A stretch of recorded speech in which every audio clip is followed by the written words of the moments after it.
Hello student, today we are learning math first, problem set first, question number 7. विद्यार्थ्यांनो, आज आपण गणित भाग 1 मधील संकीर्ण प्रश्न संग्रह 1 मधील प्रश्न 7 पाहणार आहे. प्रश्न 7 मधील पहिलं उदाहरण आपण मागील तासाला अभ्यासले. त्यातलं दुसरं उदाहरण बघू आपण. काय उदाहरण पहा. कांताबाईंनी दुकानातून 1.5 किलो चहा व 5 किलो साखर आणली. दुकानात जाऊन येण्यासाठी त्यांना ₹50 रिक्षा भाडे द्यावे लागले. त्यासाठी त्यांचे एकूण ₹700 खर्च झाले. नंतर त्यांना असे समजले की या वस्तू ऑनलाईन ऑर्डर नोंदवून त्याच दराने घरपोच मिळतात. पुढील महिन्यात त्यांनी 2 किलोग्रॅम चहा व 7 किलोग्रॅम साखर ऑनलाईन मागवली. तेव्हा त्यांचा ₹880 खर्च झाला. तर चहा आणि साखर यांचा प्रति किलोग्रॅम दर काढा. This example for semi. Kantabai bought 1.5 kg tea and 5 kg sugar from a shop. She paid ₹50 as return fare for rickshaw. Total expense was ₹700. Then she realized that by ordering online the goods can be bought with free home delivery at the same price.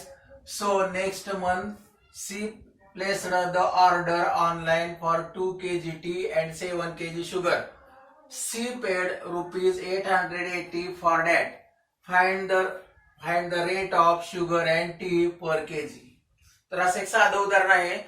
Kantabai यांनी 2 वेळा दुकानातून व्यवहार केलेला आहे. पहिल्या वेळेस त्यांनी चहा आणि साखर प्रत्यक्ष जाऊन आणलेलं आहे. त्यावेळेस त्यांना रिक्षा भाडं पण द्यावं लागलेलं आहे.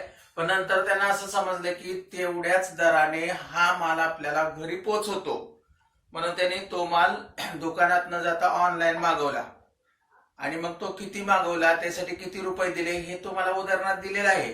मग त्यावरून आपल्याला 1 किलो चहाची आणि 1 किलो साखरेची किंमत काढायची आहे. तर आपण या ठिकाणी 1 किलो चहाचा दर, 1 किलो साखरेचा दर मानू. 1 किलो चहाचा दर X मानू, 1 किलो साखरेचा दर Y मानू आणि मग आपण नोट डाऊन करून ते सोडवू. तर पहा सोल्युशन.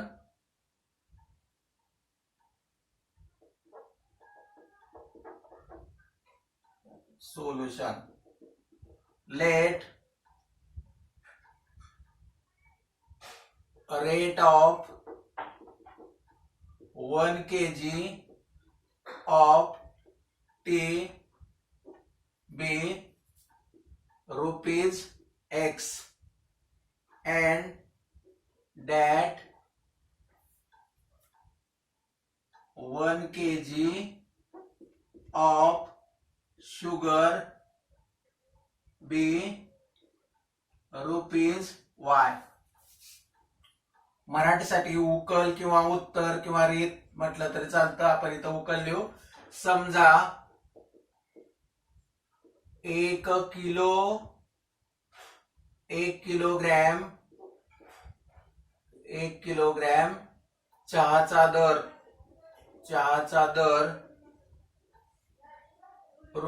₹X आहे व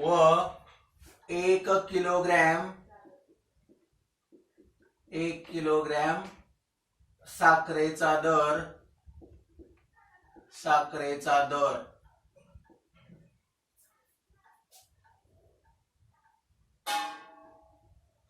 ₹Y आहे. मग आपण किती चहा घेतलेला आहे, म्हणजे त्या कांताबाईने किती चहा घेतलेला आहे, किती साखर घेतली ते दिलेलं आहे. म्हणजे आपण पुढे म्हणू शकतो therefore cost of 1.5 kg of tea is equal to ₹1.5 multiplied by X. म्हणजे तुम्हाला या ठिकाणी मिळणार आहे we obtain 3/2. How 3/2? Or we know that 1.5 means 1.5 multiplied by X means X. Therefore cost of 1.5 kg is equal to ₹1.5X. Similarly, cost of cost of, आता या ठिकाणी त्याने किती घेतलेलं आहे पहा, 5 किलो साखर घेतलेलं आहे, त्यामुळे आपण इथं म्हणणार आहे cost of 5 kg of sugar is equal to ₹5Y. तेच मराठीसाठी म्हणता येईल 1.1/2 म्हणजेच 1.5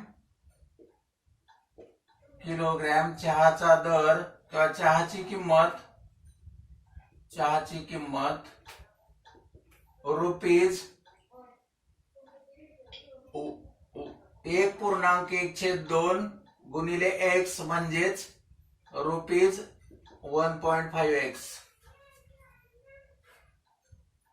व 5 किलोग्रॅम साखरेची किंमत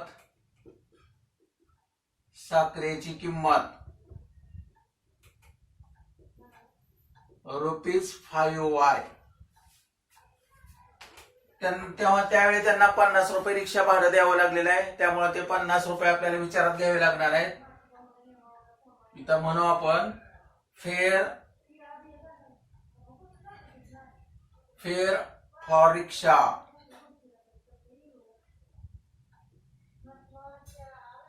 इज इक्वल टू ₹50. रिक्षा भाडे ₹50. आणि मग एकूण रक्कम त्यावेळेस त्यांना किती द्यावी लागलेली आहे, ₹700. म्हणजे आपण या ठिकाणी म्हणू शकतो देअरफॉर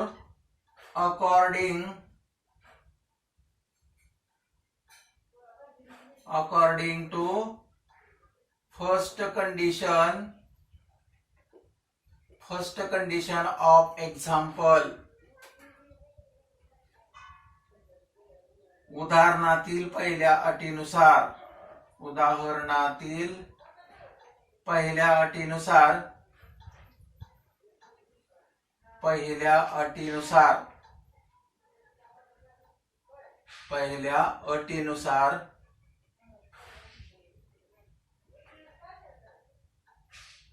समीकरण मिळून जाईल आपल्याला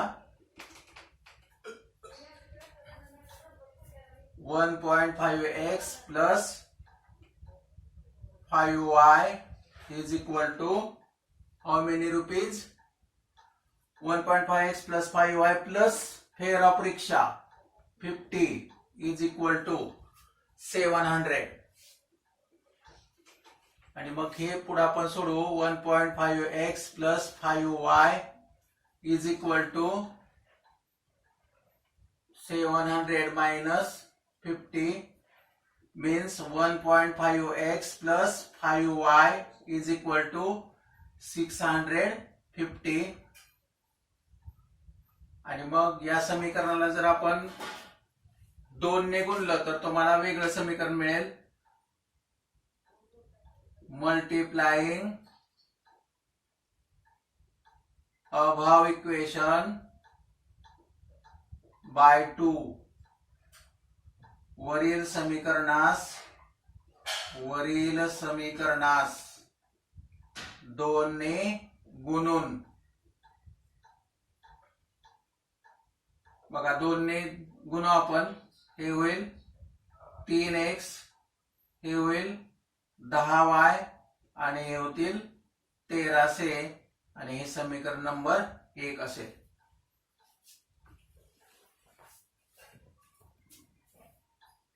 आता दुसरी अट पाहू आपण. दुसऱ्या अटीमध्ये ऑनलाईन मागवल्यामुळे दर तोच राहिलेला आहे, परंतु त्यांनी साखर आणि चहा यांचं वजन वाढवलेलं आहे आणि त्यावेळेस रिक्षा भाडं द्यावं लागलं नाही, त्यामुळे आपण दुसरं समीकरण मिळवू. इथं आपल्याला म्हणता येईल cost of 2 kg tea, cost of 2 kg of tea is equal to ₹2x and cost of 7 kg of sugar is equal to ₹7x. मराठीसाठी आपल्याला म्हणता येईल 2 किलोग्रॅम चहाची किंमत बरोबर रुपीज 2x व 7 किलोग्रॅम साखरेची किंमत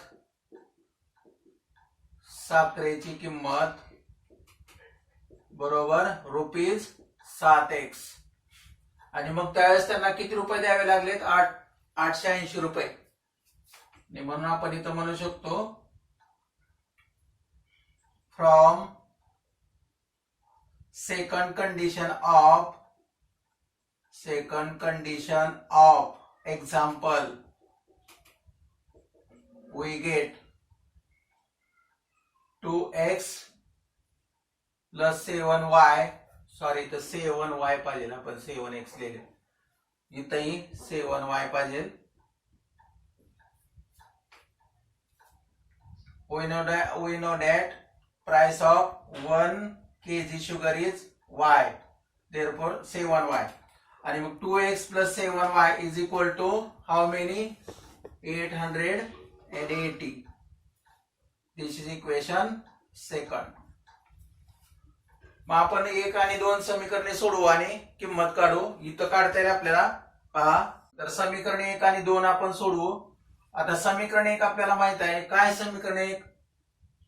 3x अधिक 10y बरोबर 650 1300. आपण 2 ने गुणलंय म्हणजे आपल्याला दुसरं समीकरण काय मिळालंय? 3x अधिक 10y बरोबर 1300. आणि मग हे जे समीकरण आहे ते आपण इथं सोडवणार आहे.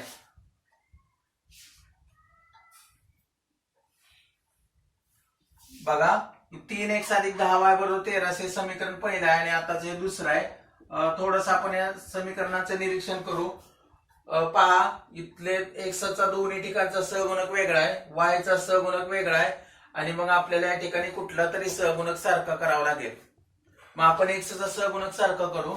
तर इथं 2 आहे, इथं 3 आहे. मग समजा मी 2 ने जर समीकरण 1 ला गुणलं आणि 3 ने समीकरण 2 ला गुणलं तर 3 दोन्ही 6 म्हणजे तुमचा x चा सहगुणक समान होईल. म्हणून मी या ठिकाणी म्हणू शकतो multiplying equation first by 2 and equation second by 3.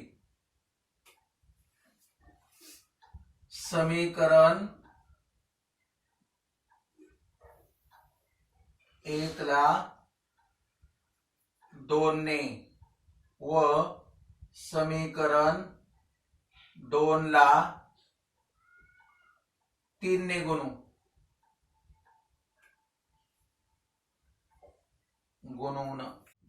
ठीक आहे. पहा, इथं आपल्याला मराठीसाठी वाक्य from second condition of example मराठीसाठी पण लिहून टाकू आपण. उदाहरणातील दुसऱ्या अटीनुसार. उदाहरणातील दुसऱ्या अटीनुसार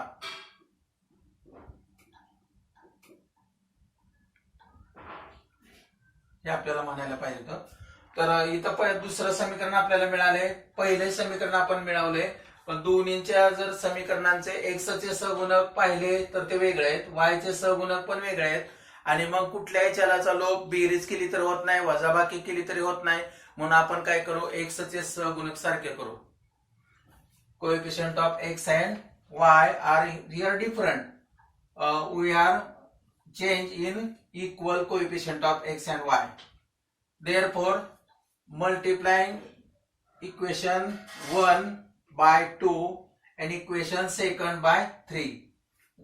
आणि मग काय मिळेल पहा, आपल्याला या समीकरणाला कितीने गुणायचं आहे? 2 ने. म्हणजे मिळेल हे, मी पुसून टाकतो.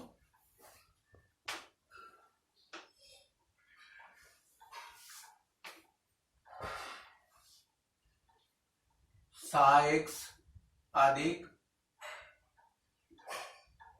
20y बरोबर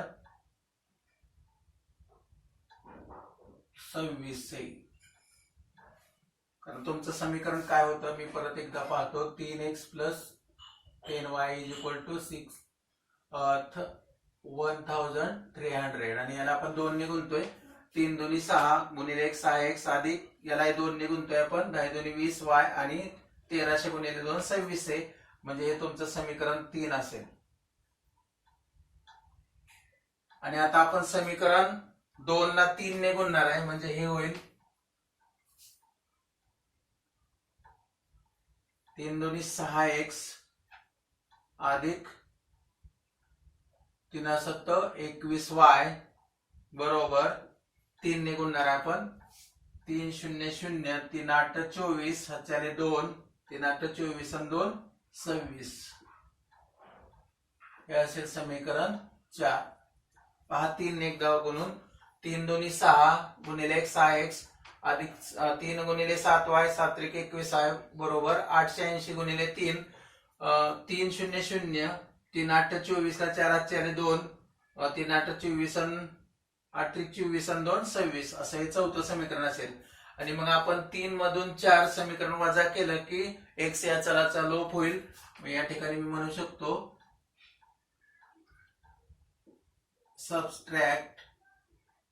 सबस्ट्रॅक्टिंग इक्वेशन 4 फ्रॉम इक्वेशन 3. समीकरण 3 मधून समीकरण 4 वजा करू. मग मांडू आपण 6x अधिक 20y बरोबर 26 आहे. 6x + 21y =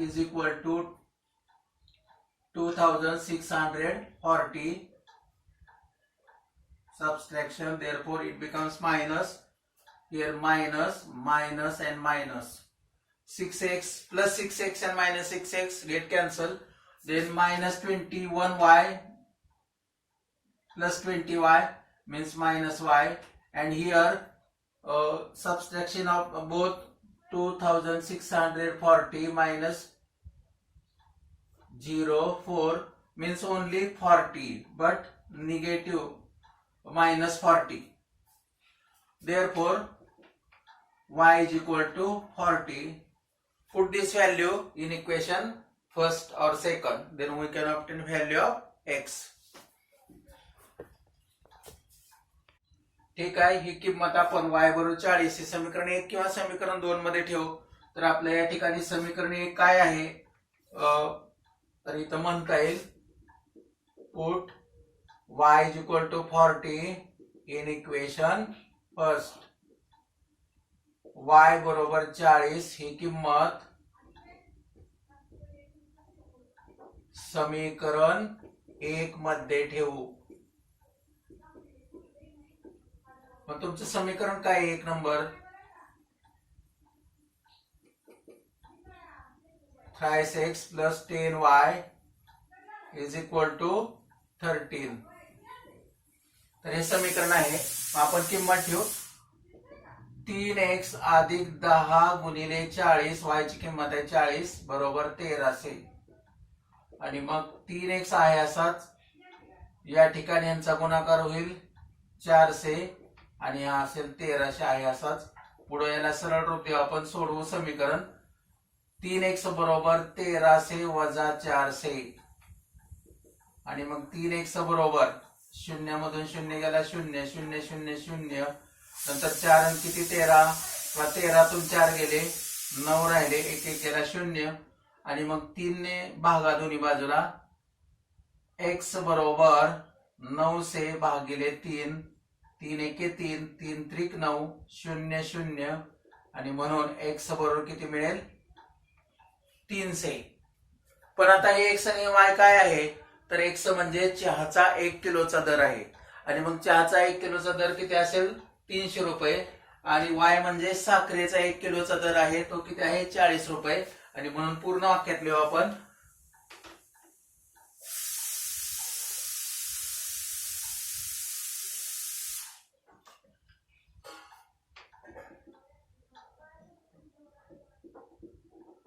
cost of 1 kg of tea is equal to rupees 300 and cost of 1 kg of sugar is equal to rupees value of y is equal to 40 आणि म्हणून आपण मराठीसाठी म्हणणार आहे 1 किलोग्रॅम चहाची किंमत रुपीज 300 व 1 किलोग्रॅम साखरेची किंमत रुपीज 40. तर अशा तऱ्हेने हे उदाहरण सोडवायचं आहे. उदाहरण थोडं मोठं वाटलं तर उदाहरण सोपं आहे. पहिल्यापासून जर तुम्ही व्यवस्थित परत एकदा हे उदाहरण अभ्यासलं तर ते तुम्हाला सहज सोडवतील. आपण जाऊ पुढच्या उदाहरणाकडे.